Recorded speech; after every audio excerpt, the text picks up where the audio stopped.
Hello future doctors, welcome to our channel Ayurvedic future doctors. जैसा कि आपने वीडियो ओपन करते ही समझ लिया होगा, ये आज हम आपके लिए लेके आए हैं रचना सादित के जो सेकंड पेपर है उसका सैम्पल पेपर, जो कि 2021 बैच में आया था मेन एग्जाम में। जैसा कि आपने कल जो है रचना सादित का फर्स्ट पेपर देके आप आए हो, जो कि हमने देखा लास्ट 10 ईयर्स के जो पीवाईक्यूज हमने आपको करवाए थे उससे बाहर एक भी क्वेश्चन नहीं गया। अगर आप वो करके जाते और हमारे दोनों पेपर जो हमने आपको 21 और 22 बैच के सोल्व करवाए थे वो करके जाते, तो आपको दिखता कि जो एमसीक्यू है, कुछ एमसीक्यूज भी उसमें रिपीट हुए थे। Approx 50% paper as it is repeated था 21 और 22 बैच के, और लास्ट 10 ईयर्स के पीवाईक्यूज से पूरा का पूरा पेपर वही से आया था। तो आपको ये चीज़ ध्यान रखनी है, जो पीवाईक्यू से एग्जामिनर क्या है, कोई बाहर से तो क्वेश्चन बनाएगा नहीं, जो आते हैं 10 साल से वही क्वेश्चन आते हैं। तो आपको ध्यान रखना है कि वो जो सीरीज़ है वो आप अच्छे से देख के जाए, लास्ट मोमेंट पे आपको वही सीरीज़ ज़्यादा काम आएगी। ये गलती मत करना कि आप है ना डायरेक्ट पेपर देने जाओ वो वीडियोस ना देख के जाओ। अगर आप वो वीडियोस देख के जाओगे तो इजीली आपका क्या टाइम भी बचेगा, और जो लिखने की स्पीड है वो भी आपकी तेज़ होगी, क्योंकि आपको लगेगा कि वो एज इट इज़ क्वेश्चन वो क्या हुए हैं, रिपीट हुए हैं, तो आपको उनके आंसर्स पहले ही माइंड में बने हुए रहेंगे। माइंड मैप जो होते हैं उससे क्या है कि वो आपको पहले ही बन जाता है कि हाँ ये क्वेश्चन इंपॉर्टेंट है और ये एज इट इज़ आ गया। जो करंट जैसे एमसीक्यू है कुछ है ना, आपके पेपर में जो फर्स्ट पेपर हुआ है 23 बैच में, उनका देखो एज इट इज़ एमसीक्यू आए थे जो आपके कल पेपर हुआ था। तो अगर आप सॉल्व करके जाते तो कुछ एमसीक्यूज में आपको टाइम देने की ज़रूरत ही नहीं थी, देखते ही आपको आंसर पता था। तो ये फ़ायदा हो जाता है पीवाईक्यू सॉल्व करने का। तो आप बने रहिए। अगर आपको ऐसे ही लेक्चर्स आपको टाइम टू टाइम मिलते रहे और नोटिफिकेशन आते रहे, तो आप इसको do like share and subscribe our channel, जिससे क्या है कि आपको, और प्रेस द बेल आइकन, जिससे क्या है आपको नोटिफिकेशन टाइम पे मिलता रहे। और आप लास्ट 10 ईयर्स की सीरीज़ ज़रूर देखना, उसमें हमने सेकंड पेपर रचना सादित के क्वेश्चंस बताए, उसके बाद क्वेश्चन नहीं जाएगा। और आज हम आपको 21 बैच का करा दें और शाम को हम आपको 22 बैच का भी सॉल्व करवाएंगे। तो आप बने रहिए और देखिए। चलिए अपन स्टार्ट करते हैं। जो सेकंड पेपर है रचना सादित का वो अकॉर्डिंग टू एनसीईआरटी सिलेबस सबसे पहले क्या होता है, 20 एमसीक्यूज आते हैं। तो सबसे पहले अपन 20 एमसीक्यू को सॉल्व करते हैं जो 21 बैच में आया था। तो सबसे पहला एमसीक्यू क्या है, the nerve supply of the medial sternal pleura. जो nerve supply medial sternal pleura उसकी है फ्रेनिक नर्व, ठीक है। ऑप्शन ये सी जाएगा इसका।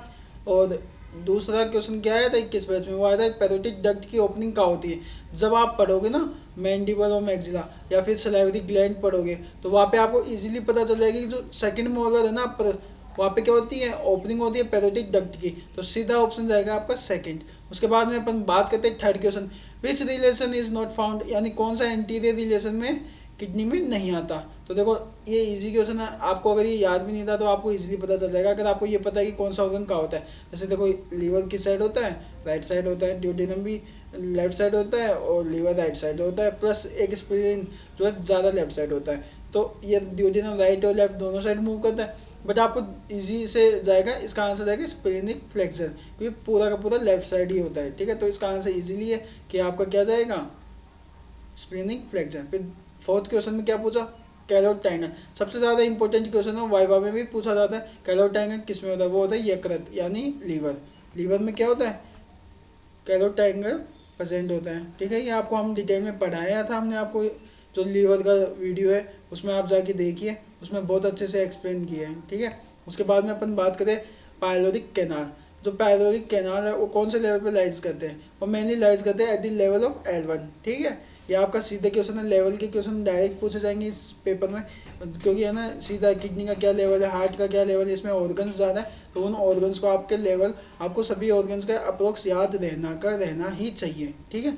फिर मर्म भी इसमें 15 नंबर का वेटेज लगता है। जो ये पेपर है इसमें आयुर्वेदा अकॉर्डिंग मर्म सबसे ज़्यादा इंपॉर्टेंट है, एज इट इज़ 15 नंबर के मर्म आते हैं। वो क्लासिफिकेशन के जो टेबल है, हमारे एक वीडियो लेक्चर अवेलेबल है जो डायरेक्ट क्वेश्चन है, वो एज इट इज़ आपके पेपर में आता है, तो उस लेक्चर को आप भूलिएगा मत।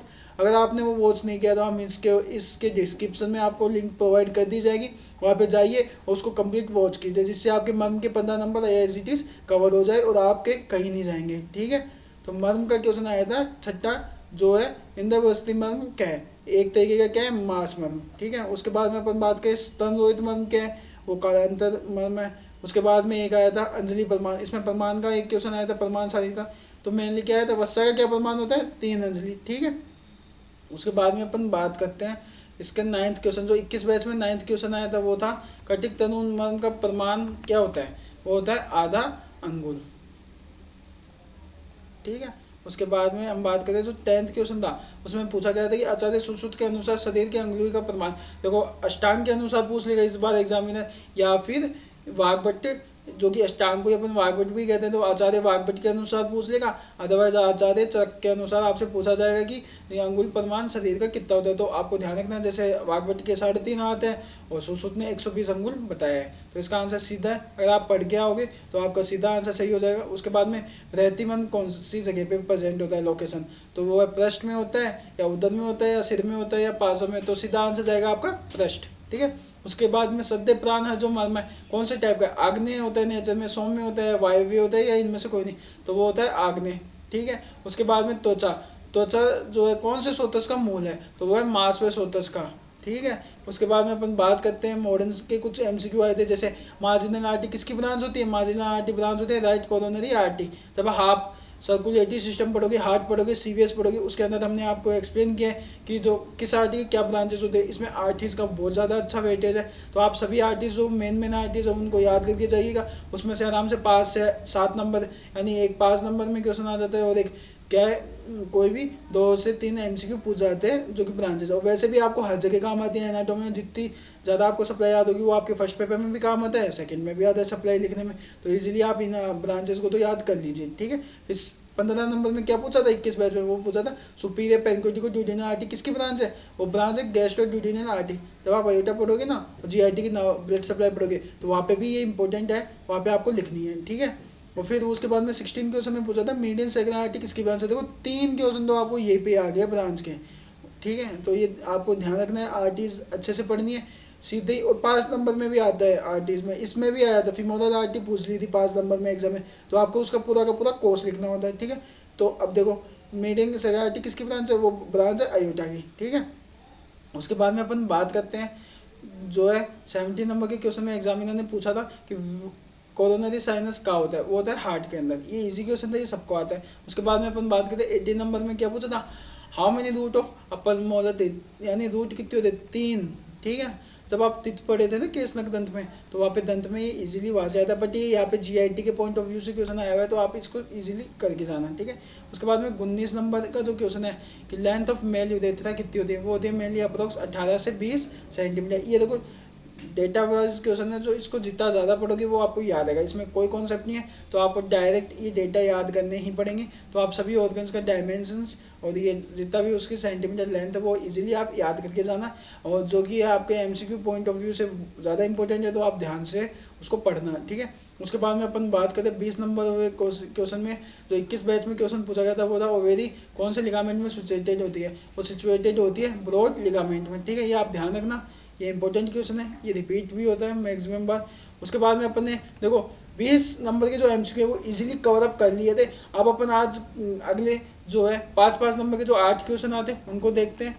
तो उसमें से सबसे पहला क्वेश्चन है जो 21 नंबर में का क्वेश्चन है, उसमें पूछा गया था देखो फीमोरल आर्टरी 5 नंबर में, तो आप कैसे करोगे फीमोरल आर्टरी, देखो फॉर्मेट बताता हूँ। सबसे पहले आपको लिखनी है उसका ओरिजिनेशन, यानी वो कहाँ से ओरिजिनेट हुई है, कहाँ टर्मिनेट हुई है, कितनी उसकी ब्रांचेज है, उसका पूरा कोर्स लिखना है। प्लस एक डायग्राम है, हर आर्टरी कहाँ से कहाँ चलती है उसको आपको हार्ट से बताना है कि ये हार्ट से हार्ट बनाना है, फिर उससे कहाँ फ्लो होती है, एक डायग्राम बन जाएगा। वो डायग्राम आपको जितने ज़्यादा बनाओगे उतने अच्छे एनाटॉमी मार्क्स आएंगे।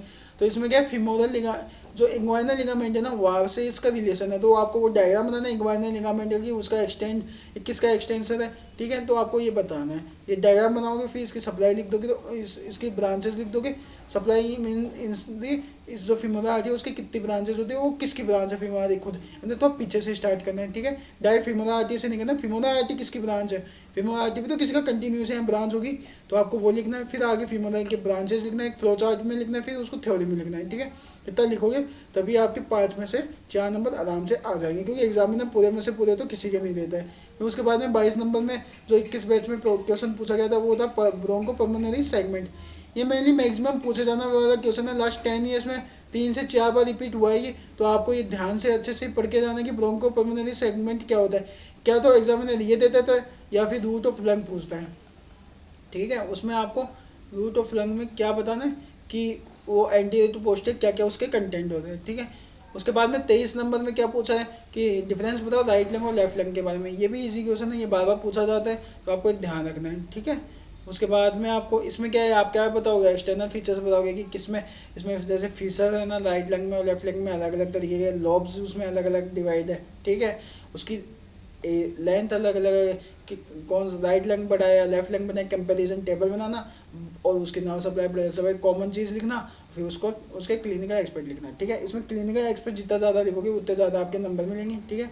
उसके बाद में अगला जो 24 नंबर का क्वेश्चन है वो आपसे पूछा गया था 21 बैच में, जो है पूछा गया था वो था यूरेटर, जिसका वही यूरेटर कहाँ से, यूरेटर का डायग्राम बनाना है। सबसे पहले यूरेटर का उसका जनरल इंट्रोडक्शन में लिखोगे ये क्या होता है, इसका क्या काम होता है, फिर उसमें आप एक्सटर्नल फीचर्स में इसकी लेंथ डायमेंशन और इसका सब कुछ लिखोगे, डायमेंशन लेंथ। उसके बाद में आप इसमें क्या एक्सप्लेन करोगे, उसका नाव सप्लाई ब्लड सप्लाई, फिर उसका क्लिनिकल एस्पेक्ट, ठीक है। उसके बाद में आप 25वें क्वेश्चन में एग्जामिनर ने पूछा था कि किडनी के रिलेशंस बताओ, तो मेनली यहाँ पे जैसे पूरी दे दी 22 पेज में, एक सिंगल किडनी दी थी राइट या फिर लेफ्ट, तो आपको इजीली ध्यान रखना है किडनी के general location external feature, kidney सबसे ज़्यादा इंपॉर्टेंट है, ये हर बार पूछे जाने वाला क्वेश्चन है जो आपको पढ़ के जाना है, ठीक है। या फिर देखो जैसे यूरेटर है ना इस बार, तो आपके आने के चांसेस है 23 बैच में वो है यूरिनरी ब्लेडर, तो आप ब्लेडर अच्छे से पढ़ के जाना, चांस है कि आपके ब्लेडर एग्जाम में आए, ठीक है। उसके बाद में प्रोस्टेट ग्लैंड पूछी गई थी, ये 22 बैच में एज इट इज़ क्वेश्चन आए थे, आपको पता हो। अगर आपको हम 22 बैच का जो पेपर सोल्व कराएंगे उसमें भी आप देखोगे जो 21 बैच का सेकंड पेपर है उसके बड़े वाले question as it is print हुए हैं, तो आप ये गलती मत करके जाना कि आप इन क्वेश्चन को सॉल्व ना करो, इन क्वेश्चन को आप अच्छे से सॉल्व करके जाना। एग्जामिनर के पास एक्स्ट्रा क्वेश्चन नहीं होते, यहीं से ही वो क्वेश्चन बनाता है। जैसे कला 22 बैच में भी एज इट इज़ 5 नंबर में पूछी गई थी, इसमें सातों के सातों कला लिखनी है, ठीक है, उनके श्लोक्स लिखने हैं। श्लोक अगर आपको याद नहीं है तो हिंदी तो आपको याद होनी ही चाहिए, ठीक है। उसके बाद में 27वें नंबर पे क्या क्वेश्चन पूछा गया था उनसे, ये पूछा था कि त्वचा, त्वचा वही जो आप फिजियोलॉजी में पढ़ लिए, आप एनाटॉमी में पढ़ लिए, यानी एलो अब्बास ने आपको टिक्स के साथ हमने बताई। अगर आपको लेक्चर चाहिए तो हम आपको इसके अंदर लिंक प्रोवाइड कर देंगे। तो त्वचा जो है आचार्यों के अनुसार वहाँ पे क्या लिखना है, आपको त्वचा लिखनी है, उसका प्रमाण लिखना है कि कितना है उसकी वो लेंथ है ना, डायमेंशन है, फिर उसकी क्या है उसमें कौन कौन से टाइप के रोग उत्पन्न होते हैं वो लिखने हैं, ठीक है। और उसका सीक्वेंस में ही लिखना है, सीक्वेंस चेंज मत करना, ठीक है। उसके बाद में 28 में हमने आपको बताई दिया कि कला पूछता है, कला आपको कैसे लिखने हैं, सारे श्लोक लिखने हैं, सातों के सातों कला को एक्सप्लेन। ऐसे अपने 5 नंबर के क्वेश्चन अपन ने कंप्लीट कर दिए हैं। अब आगे अपन देखेंगे 10-10 के नंबर के जो क्वेश्चन है वो क्या पूछे गए थे। एग्जामिनर ने 10 नंबर के जो क्वेश्चन है उसमें 2021 बैच में पूछा था कि स्टमक के external features, internal features, relations, blood supply, nerve supply. अब देखो एग्जामिनर ने इतना दे दिया, वरना वो ऐसे भी दे सकते हैं डिस्क्राइब स्टमक, तो उसमें आपको ये सारे सब हेडिंग्स आपको फॉर्मेट में हमने पढ़ा रखी है, उसी में ही आप लिख के आना ब्लड सप्लाई नर्व सप्लाई, बिना पूछे ही आपको ये सारी चीज़ लिखनी है, क्योंकि अगर आप ऐसा लिखोगे तभी। और इसमें स्टमक में और क्या लिख सकते हो, इसके आरटीएल सप्लाई देखो, वो तो कर्वेचर बनते हैं, एक तो जैसा कर्वेचर ग्रेटर कर्वेचर, उसके ऊपर जो एनास्टोस्मोसिस होती है वो वाला डायग्राम, प्लस इसकी मायोलो जो हिस्टोलॉजी है उसका डायग्राम, वो दो डायग्राम बना दोगे तो आपके इसमें से 8 में 10 में से आराम से 9 नंबर तो आपको एग्जामिनर दे ही देगा, फिर पूरे में से पूरे तो किसी को नहीं देते हैं, ठीक है। और एवरेज अगर आप डायग्राम और फॉर्मेट में लिखोगे ना तो आपके अच्छे नंबर आ जाएंगे, ठीक है। उसके बाद में 30 नंबर के उसमें क्या पूछा गया था कि एक्सटर्नल फीचर और इंटरनल फीचर बताते हुए राइट एटीएम और राइट वेंट्रिकल की ब्लड नर्व सप्लाई सब चीज़ बतानी, ठीक है। राइट एटीएम और राइट वेंट्रिकल पूछा था, उसमें आपकी जो उसके जो डायग्राम है वो बनाना है, उसमें कितने सारे एक्सटर्नल फीचर है, दोनों में अलग अलग एक्सटर्नल फीचर्स होते हैं, कौन सी वॉल प्रेजेंट होती है, कितने उसमें फोरामेन होते हैं, उस दोनों के बीच में क्या वॉल होती है, किससे वो कनेक्ट होते हैं दोनों एटीएम और वेंट्रिकल राइट, वो बताना है। प्लस उसके स्पेसिफिक की पॉइंट्स बताने हैं, जैसे राइट एटीएम के अपेक्स में ऐसे नोड प्रेजेंट होता है, ठीक है, इसमें आपको ये बताना है। और इसमें कौन सी आर्टरी की ओपनिंग होती है, कौन सी वेन की ओपनिंग होती है, ये आपको बतानी है। उसके बाद में इसकी सप्लाईज लिखनी है, ब्लड सप्लाई और नर्व सप्लाई क्लिनिकल लिख के कंप्लीट करना है, ठीक है। डायग्राम बनाना मस्ट है। उसके बाद में अपन बात करते हैं 31 नंबर के क्वेश्चन जो था 10 नंबर में, तो वो एक 10 नंबर का मैम का क्वेश्चन आएगा, वो तो आप लिख के ले लो, हमेशा ही आएगा, क्योंकि वो एनसीईआरटी सिलेबस में इसका 15 नंबर का वेटेज है, तो 10 नंबर का एक क्वेश्चन देता है। उसमें मर्म में कई बार तो क्लासिफिकेशन ऑफ मर्म पूछ लेता है, अदरवाइज ऐसे पूछ लेता है कि डिस्क्राइब द डेफिनेशन ऑफ मर्म, यानी मर्म की परिभाषा प्रमाण के अनुसार प्रकार का बता दे, यानी क्लासिफिकेशन बता दे, स्नायु मर्म को विस्तृत से वर्णन करें। या आपको ऐसा ही क्वेश्चन मिलेगा, जैसे यहाँ पे स्नायु आ गया तो अगली बार आपको यहाँ पे क्या दे सकता है, वो मास मर्म दे सकता है, या सद्य प्राण हर मर्म दे सकता है, कालांत प्राण हर मर्म दे सकता है, हमारे आम जैसे आपको बता रहे हैं, हमने आपको मर्म का लेक्चर करा दिया है। अगर आपको ये चीज़ याद करनी है तो हमारा लेक्चर की डिस्क्रिप्शन में लिंक प्रोवाइड है, आप उसको पूरा वॉच कीजिए, जिससे आपको ये टॉपिक इजीली कवर हो जाएगा। ठीक है, उसके बाद में 32 नंबर में क्या पूछा था, टंग, जो इसका सेंसरी सिस्टम है ना, उससे भी एक 10 नंबर का क्वेश्चन आता है, इंपॉर्टेंट है। क्या तो टंग पूछता है। ठीक है, टंग में आपको क्या लिखने हैं, सबसे पहले इसका एक्सटर्नल फीचर्स, इसकी कितनी बॉर्डर सरफेस होती है ना। उसके बाद में आपको इसमें लिखना है कि जो टंग है उसके अंदर कौन कौन सी मसल है, एक्सटेंसिंग मसल और इंटेंसिंग मसल्स होती है, उसकी सुपीरियर सरफेस पे कौन कौन से पेपिला होते हैं, ये सब लिखते हुए उसका नर्व सप्लाई ब्लड सप्लाई लिखते हुए उसका क्लिनिकल एक्सपर्ट लिखना है, एक डायग्राम बनाना है। ठीक है, डायग्राम तो सेकंड पेपर में मस्ट है, फर्स्ट पेपर में भी मस्ट है। आपको डायग्राम जितने ज़्यादा बनाओगे ना एग्जामिनर उतने ज़्यादा नंबर देगा, तो डायग्राम अब बना के जाना। हमने आपको जैसे जैसे बताया है उस तरीके से अगर आप पेपर करके आओगे तो आपके फॉर श्योर 100 में से 90 अबव यानी 80 to 90 नंबर इजीली बन जाएंगे। तो आप इसकी टेंशन मत लेना, आप अच्छे से पढ़िए। अगर आपको कोई डाउट हो, कोई क्वायरी हो, तो आप हमें बेझिझक विदाउट हेजिटेशन हमें यूट्यूब पे कमेंट सेक्शन में पूछ सकते हैं। अदरवाइज हमारी टेलीग्राम चैनल यानी टेलीग्राम लिंक एंड आपके पास व्हाट्सअप लिंक प्रोवाइडेड है बिलो, डाउट सेशन भी चलते हैं। अगर आपको कोई क्वारी हो तो आप वहाँ पे पूछ सकते हैं। अगर आपको वीडियो अच्छा लगा हो तो do like share and subscribe to our channel, bell icon को प्रेस किए ऐसे ही अमेजिंग वीडियोस के लिए। और अगर आपको कोई वीडियोस समझ में आ गया है और फॉर आपके लिए बहुत इंपॉर्टेंट है ये वीडियो, आप अपने कलीग्स को भी शेयर कीजिए, जिससे क्या है कि उनका भी अच्छा जाए पेपर। ठीक है, तो best of luck for your exam. Anatomy का सेकंड पेपर आपका होप कि बहुत अच्छा जाए और आपके पूरे में से अच्छे नंबर आए। ठीक है, तो मिलते हैं आपको अगले लेक्चर में, तब तक के लिए best of luck for exam and thank you so much for watching our channel.